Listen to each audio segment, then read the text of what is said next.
Hello friends, இன்றைக்கி இந்த வீடியோவில் வந்து 3 விதமான சாண்ட்விச் நீங்கள் பார்க்க போகிறீங்க. முதல்ல பார்த்தீங்கன்னா சீஸ் சாண்ட்விச், அதுக்கு அடுத்தது பிளெயின் சாண்ட்விச், மூணாவது முறுக்கு சீஸ் சாண்ட்விச். இப்போ இந்த சாண்ட்விச் செய்கிறதுக்கு க்ரீன் சட்னியை தயார் பண்ணிக்கணும். அதுக்கான தேவை பொருட்கள் பாருங்கள். இங்கே ஒரு கட்டு கொத்தமல்லி இப்படி எடுத்து வச்சுருக்கேன். அடுத்தது உப்பு தேவையான அளவுக்கு நீங்கள் ஆட் பண்ணிக்கலாம். அடுத்தது காரசாரமாக இருக்கிறது ஒரு 4 பச்சை மிளகாய் எடுத்திருக்கேன். இதுக்கு அடுத்ததாக ஒரு கட்டு புதினா, அடுத்ததாக 4 டேபிள் ஸ்பூன் வேர்க்கடலை. இப்போ இந்த எல்லா பொருட்களையும் சேர்த்து நம்ம இப்போ மிக்சியில் கிரைண்ட் பண்ணிக்கணும். முதல்ல கொத்தமல்லியை டம்ப் பண்ணிக்கிறேன். அடுத்ததாக புதினாவையும் ஆட் பண்ணிவிட்டு 4 பச்சை மிளகாயை இதில் போட்டுக்கிறேன். உங்களுக்கு தேவைப்பட்டால் நீங்கள் இன்னும் அதிகமாக கூட யூஸ் பண்ணிக்கலாம், அப்படி இல்லைன்னா இன்னமும் குறைச்சிக்கலாம். அடுத்தது வேர்க்கடலையை ஆட் பண்ணிக்கிறேன்.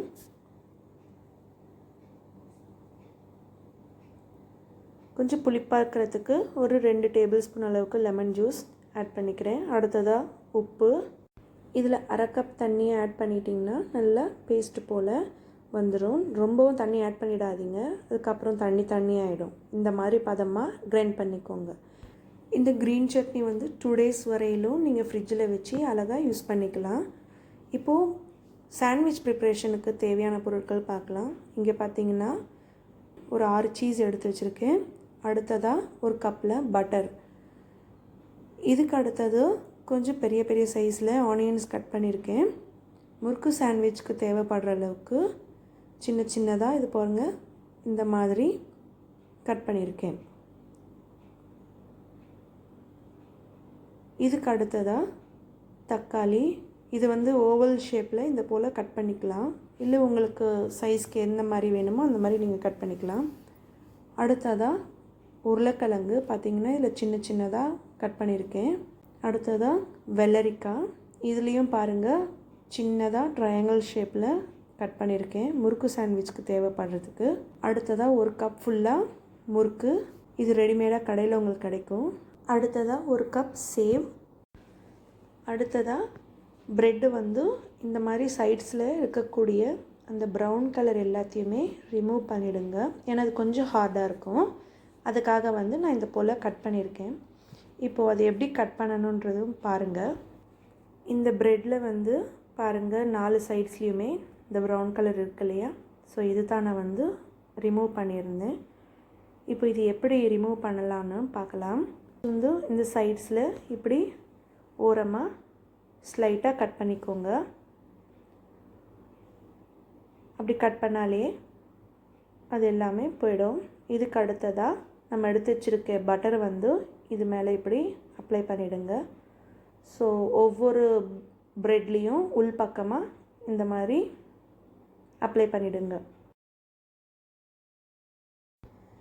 இப்போது சீஸ் அப்ளை பண்ண 3 ப்ரெட்டை இது போல் நான் செட் பண்ணிக்கிறேன். இப்போது ஒவ்வொரு ப்ரெட்டையும் எடுத்து இந்த க்ரீன் சட்னியை எடுத்து உங்களுக்கு எவ்வளோ தேவைப்படுமோ அவ்வளோ நீங்கள் நல்லாவே அப்ளை பண்ணிக்கலாம். எனக்கு காரசாரமாக வேணுன்றதுக்காக இது கொஞ்சம் நல்லா அப்ளை பண்ணிக்கிறேன். இது அப்ளை பண்ணி முடிஞ்சதுக்கப்புறம் இப்படி ஒவ்வொரு ப்ரெட்லேயும் இந்த மாதிரி 4 ஆனியன்ஸை நீங்கள் மேலே டாப்பிங்ஸாக வச்சுக்கோங்க.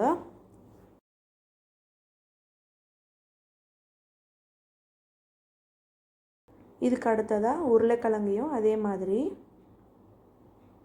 ஒவ்வொரு ப்ரெட்லேயும் நீங்கள் 4 இது போல் வச்சுக்கலாம்.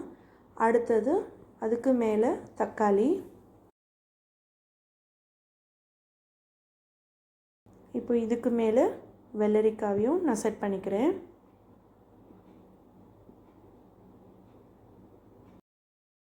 இதெல்லாமே செட் பண்ணி முடிஞ்சதுக்கப்புறம் நான் ஒவ்வொரு ப்ரெட்டுக்கும் இந்த மாதிரி சீஸஸை நான் வந்து அப்படியே கிரேட் பண்ணிக்கிறேன். இந்த சீஸ் நல்லா கிரேட் பண்ணி அப்ளை பண்ணதுக்கப்புறம் மேல் பக்கமாக நம்ம ப்ரெட்டை க்ளோஸ் பண்ணுறதுக்கு அதுலேயும் கொஞ்சம் இது போல் க்ரீன் சட்னியை அப்ளை பண்ணி ஒவ்வொரு ப்ரெட் மேலேயும் நீங்கள் இதை அப்படியே க்ளோஸ் பண்ணிவிடுங்க. இப்போது இதை நான் வந்து ஸ்லைஸாக கட் பண்ணிக்கிறேன். எடுத்து சாப்பிட்றப்போ ஈஸியாக இருக்கும், அதுக்காக இப்படி நீங்கள் சின்னதாக கட் பண்ணிக்கலாம். பாருங்கள். இதுக்கு மேலே சேவ் நீங்கள் அப்ளை பண்ணிக்கலாம். கொஞ்சம் நல்லா கிறிஸ்பியாக இருக்கும். பாருங்கள் ஃப்ரெண்ட்ஸ், ரொம்ப ஈஸியாக சீஸ் சாண்ட்விச் ரெடி ஆகிடுச்சு. இதே மாதிரி நீங்களும் ஒரு தடவை ட்ரை பண்ணி பாருங்கள். இப்போது ப்ளெயின் சாண்ட்விச் செய்கிறதுக்கு இந்த 2 ப்ரெட்லேயும் நல்லா பட்டரை அப்ளை பண்ணிவிடுங்க. அப்ளை பண்ணி முடிஞ்சதுக்கப்புறம் இதுக்கு மேலே க்ரீன் சட்னியை நல்லா அப்ளை பண்ணிவிடுங்க. நல்லா காரசாரமாக வேணும்னா நல்லா நீங்கள் அடர்த்தியாக க்ரீன் சட்னியை அப்ளை பண்ணிக்கலாம். நிறைய பேர் குக்கிங் பண்ண டைம் இல்லாதவங்களுக்கு இந்த மாதிரி ரெசிபி உடனடியாக செஞ்சு நீங்கள் சாப்பிடலாம். இது ரொம்ப ஈஸியான ரெசிபியாகவே இருக்கும். அடுத்ததாக பாருங்கள், சின்ன சின்ன வெங்காயத்தை இது மேலே ஆட் பண்ணிக்கிறோம். இதுக்கு அடுத்ததாக தக்காளி மேலே செட் பண்ணிவிடுங்க. இதுக்கு மேலே உருளைக்கிழங்கையும் நீங்கள் செட் பண்ணிவிடுங்க.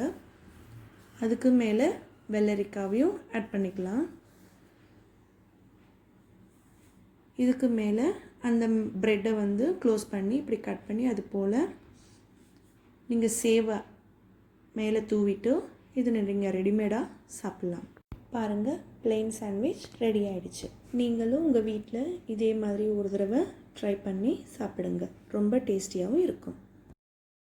இதுக்கு அடுத்ததாக முறுக்கு சீஸ் சாண்ட்விச் செய்கிறது பார்க்கலாம். முறுக்கு சாண்ட்விச் செய்கிறதுக்கு முதல்ல முறுக்கு மேலே இந்த க்ரீன் சட்னியை இப்படி அப்ளை பண்ணி இது நீங்கள் ஒவ்வொன்றா அடுக்கி இப்படி வச்சுருங்க. நீங்கள் பிளேட்லேயும் செட் பண்ணிக்கலாம். நான் இந்த போர்டு மேலே செட் பண்ணிக்கிறேன்.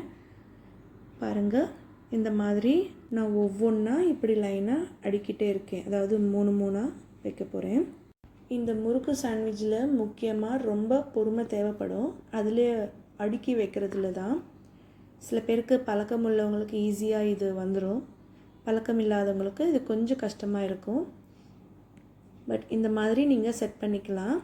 நான் இதுக்கு மேலே வெங்காயத்தை இந்த சின்ன சின்னதாக கட் பண்ணியிருக்கேன் பார்த்தீங்களா, இந்த மாதிரி சைஸில் நீங்களும் கட் பண்ணி இந்த ஒவ்வொரு முறுக்கு மேலேயும் நீங்கள் அப்படியே ப்ளேஸ் பண்ணிவிடுங்க. இந்த முறுக்கு சாண்ட்விச்லேயே ரொம்ப முக்கியமான விஷயம் ஸ்பெஷல் என்னென்னா இந்த முறுக்கு தான். இது ரொம்ப கிறிஸ்பியாகவும் இருக்கும். ப்ளஸ் இந்த க்ரீன் சட்னி கொஞ்சம் ஸ்பைஸியாக இருக்கிறதுனால இந்த மேலே இந்த வெஜிடபிள்ஸ்லாம் நம்ம ஆட் பண்ணுறப்போ இது ரொம்ப ஃப்ளேவர் நல்லாயிருக்கும் சாப்பிடும்போது. பார்த்திங்களா எவ்வளோ அழகாக இருக்குது. இப்போது இதுக்கு மேலே உருளைக்கிழங்கையும் சின்ன சின்னதாக கட் பண்ணி இப்படி ஒவ்வொரு முறுக்கு மேலேயும் ஒவ்வொன்றா அடுக்கிக்கிட்டே வரணும். சில பேர் உருளைக்கிழங்கு வேணுன்றவங்க இதை யூஸ் பண்ணிக்கலாம். சில பேர் வேண்டாம் அப்படின்றவங்களுக்கு இதை நீங்கள் தவிர்த்துடலாம். இது இல்லாமல் கூட நீங்கள் சாண்ட்விட்சு செஞ்சுக்கலாம். இப்போது இதுக்கு மேலே தக்காளியும் அதே மாதிரி சின்ன சின்னதாக கட் பண்ணி அது மேலே இப்படி ப்ளேஸ் பண்ணிவிடுங்க. அதாவது செட் பண்ணிக்கணும்.